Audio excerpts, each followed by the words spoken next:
அண்ணா யூனிவர்சிட்டின்றது மிகப்பெரிய ஒரு யூனிவர்சிட்டி. அந்த யூனிவர்சிட்டிக்குள்ள இவன் எப்படி உள்ள போனான், எந்த சாரை காப்பாத்துறதுக்காக இந்த ஞானசேகரனை வந்து பலி கொடுக்குறாங்கன்னு நமக்கு தெரியாது. இந்த ஞானசேகரன் வழக்குல இன்னும் பல சேகர்கள் உள்ள இருக்கிறாங்க. உனக்கு வந்து தங்கச்சி இருக்கு, அம்மா அப்பா இருக்குன்னு இப்பதான் தெரியுமா? இன்னொரு பெண்ணை பாலியல் சீண்டல அத்துமீறல் பண்ணும்போது உனக்கு தெரியலையா? அதற்கு முதல்ல குரல் கொடுத்தது பாஜகவோட முன்னாள் மாநில தலைவர் அண்ணன் அண்ணாமலை அவர்கள் தான். அண்ணா பல்கலைக்கழக பாலியல் பலாத்கார சம்பவம் தொடர்பான வழக்கில் நேற்று கீழமை நீதிமன்றம் தீர்ப்பு வழங்கியிருக்காங்க. தண்டனை விவரங்கள் விரைவில் அறிவிக்கப்பட இருக்கு. இந்த தீர்ப்பு எப்படி பார்க்குறீங்க? இல்லை, இந்த ஒரு பெண்ணுக்கு பாலியல் அநீதி நடந்திருக்கு, அதற்கு தீர்ப்பு உடனடியாக வருது, வழக்கு முடிவுக்கு வருதுன்றது வரவேற்கத்தக்க வேண்டிய விஷயம். ஆனால் ஞானசேகரன் மட்டும்தான் அதில் உண்மையான குற்றவாளியானா நிச்சயமாக கிடையாது. ஒரு சாதாரண அண்ணா யூனிவர்சிட்டின்றது மிகப்பெரிய ஒரு யூனிவர்சிட்டி. அந்த யூனிவர்சிட்டிக்குள்ளே இவன் எப்படி உள்ளே போனான்றதுக்கு இன்னும் விட தெரியல. அந்த பாதிக்கப்பட்ட பெண்ணு சொன்னது என்ன, அவர் அப்போ யாருக்கிட்டேயோ ஒரு சார்கிட்ட பேசினாருன்னு. யார் அந்த சாருன்றது இப்போ வரைக்கும் நமக்கு வெளியே தெரியாது.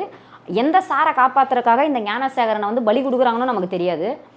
இந்த வழக்கு வந்து முதல்ல இருந்து இப்போ வரைக்குமே நிறைய மாறுபட்ட கருத்துக்கள், நிறைய குளறுபாடுகள்லாம் இருக்குது.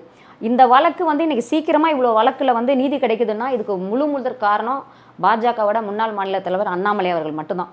அவர் வந்து பகிரங்கமாக அவருக்கோட நாலேஜுக்கு இந்த வழக்கு வந்து அவர் பகிரங்கமாக பேட்டி கொடுத்து எஃப்ஐஆரை வந்து தப்பாக போட்டதெல்லாம் பதிவு பண்ணதுக்கப்புறம் தான் இந்த வழக்கு சூடு பிடிக்கவே ஆரம்பிச்சிச்சு. அதுக்கப்புறம் தான் சட்டமன்றத்தில் வந்து வெளிநடப்பு செஞ்சது, யார் அந்த சார் பேட்ஜ் போட்டது, நிறைய விஷயம் பண்ணுச்சு. ஆனால் கேவலமாக ஒரு பாதிக்கப்பட்ட பெண்ணை அந்த பொண்ணை அசிங்கப்படுத்துகிற மாதிரி ஒரு எஃப்ஐஆர் போட்டிருந்தாங்க. இதற்கு எங்களோட மாநில தலைவர் அண்ணாமலை அண்ணன் அவர்கள் கூட சொல்லியிருந்தாரு, நான் எஸ்பியாக இருந்தால் குற்றவாளிக்கு எப்படி தண்டனை வாங்கி கொடுக்க முடியுமோ நான் அப்படி தான் வந்து வழக்கு பதிவு பண்ணியிருப்பேன் அப்படின்னு. அந்த சார் வந்து திமுகவோட நிர்வாகி கூடலாம் ரொம்ப இணக்கமாக இருந்தவர். ஆனால் அவங்க தரப்பில் என்ன சொல்கிறாங்க, அவங்க எங்கிட்ட உறுப்பினர் கூட கிடையாது, எங்கள் நிர்வாகி கிடையாதுன்னு. ஆனால் திமுகவோட ஒரு மீட்டிங்க்கு விலை உயர்ந்த காரில் தான் அவர் போகிறாரு. அதையும் நாங்கள் வந்து சமூக வலைதளத்தில் டிவிலெலாம் பார்த்தோம். நம்ம அதுக்கு அவங்க தரப்பில் இருந்து எந்த ஒரு பதிலுமே கிடையாது. இந்த திமுகவில் வந்து ஒவ்வொரு பாலியல் குற்றங்கள், ஒவ்வொரு அநீதி நடக்கும்போதும் அவங்களுக்கு எங்களுக்கும் சம்மந்தம் கிடையாது, அவங்களுக்கு எங்களுக்கு சம்மந்தம் கிடையாதுன்றோம். ஆனால் அவங்க எல்லாருமே பார்த்திங்கன்னா இந்த ஞானசேகரன் வந்து மா சுப்பிரமணியன் கூட ரொம்ப இணக்கமாக ஃபோட்டோ எடுத்துகிட்டு இருந்தார். ஒரு அமைச்சர் கூட போய் நம்ம இணக்கமாக ஃபோட்டோ எடுக்க முடியுமான்னு தெரியாது. அந்த அமைச்சர் எங்கே வராரு எங்கே போகிறாருன்னு நமக்கு தெரியாது. அப்படி இருந்த சூழ்நிலை எப்படி போய் இணக்கமாக நம்ம ஃபோட்டோ எடுக்க முடியும்? உதயநிதி கூட போய் ஃபோட்டோ எடுத்துருக்காரு, ஒரு துணை முதலமைச்சர் கூட போய் இன்றைக்கி ஃபோட்டோ எடுக்கிறதெல்லாம் எவ்வளோ அளவுக்கு சாத்தியம்னு தெரில. திமுக நடக்கிற மீட்டிங்க்கு விலை உயர்ந்த காரில் தான் அந்த ஞானசேகரன் போகிறாரு. சாதாரண பிரியாணி கடை வச்சுருக்க ஒருத்தர். அதன் பிறகு அந்த வழக்கை சூடு பிடிக்கும் போது தான் தெரியுது அவர் வந்து கோயில் இடத்த ஆக்கிரமிப்பு பண்ணி அந்த இடத்துல வீடு கட்டியிருக்காருன்னு. அதையும் இப்போ ஜப்தி பண்ணியிருக்காங்க. இந்த ஞானசேகரன் வழக்கில் இன்னும் பல சேகர்கள் உள்ளே இருக்கிறாங்க. அந்த ஞானசேகர்லாம் வெளியே வர விடாமல் அப்படியே அந்த வழக்கை மூடி மறைக்கிறாங்க. நேற்று வந்து நீதிமன்றத்தில் ஞானசேகரன் சொல்கிறாரு, எனக்கு வயசான அம்மா அப்பா இருக்காங்க, என் குடும்பத்தை நான் தான் பார்க்கணும், எனக்கு ஒரு தங்கச்சி இருக்குது அப்படின்னா. உனக்கு வந்து தங்கச்சி இருக்குது, அம்மா அப்பா இருக்குன்னு இப்போ தான் தெரியுமா?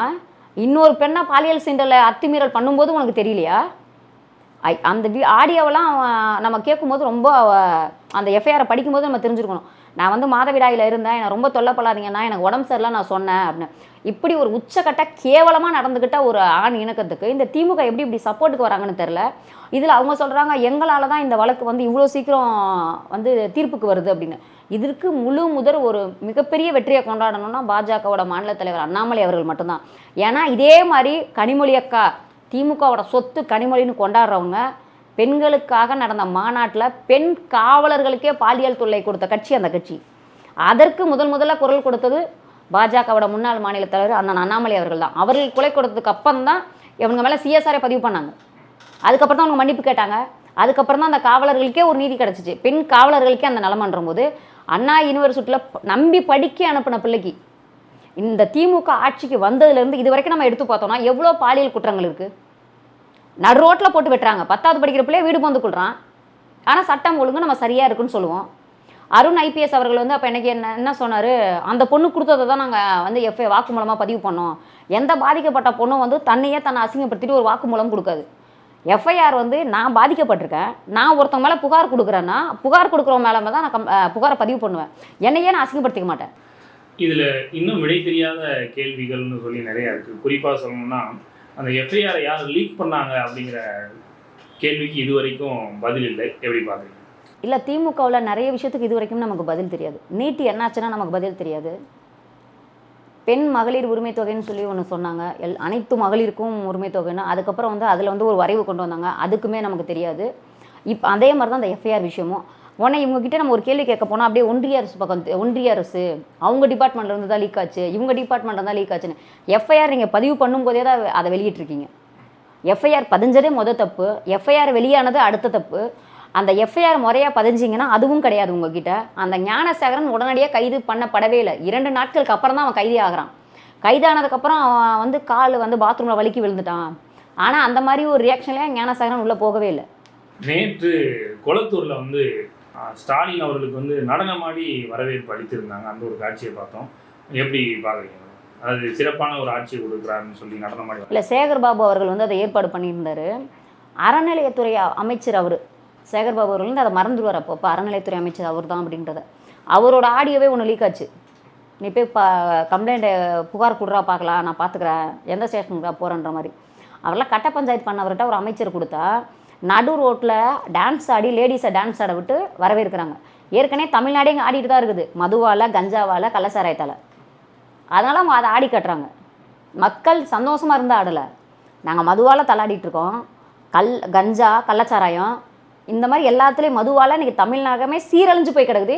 பெண்களோட பாதுகாப்பு கேள்விக்குறியாக இருக்குது. இன்றைக்கி பெண்கள் தைரியமாக இன்றைக்கி வெளியே வர முடியுமானா வெளியே வரல. கோர்ட்டு வாசலில் இழுத்து போட்டு வெட்டுறான். டாக்டருக்கு பாதுகாப்பு இல்லை, மருத்துவமனையில் டாக்டர்கள் போய் குத்துறான். பள்ளிக்கூடத்தில் போய் டீச்சரை குத்துறான். எந்த இடத்துல நமக்கு பாதுகாப்பு இருக்குது? பெண்கள் பாதுகாப்புக்கு இது வரைக்கும் இந்த தமிழகம் என்ன பண்ணியிருக்கு?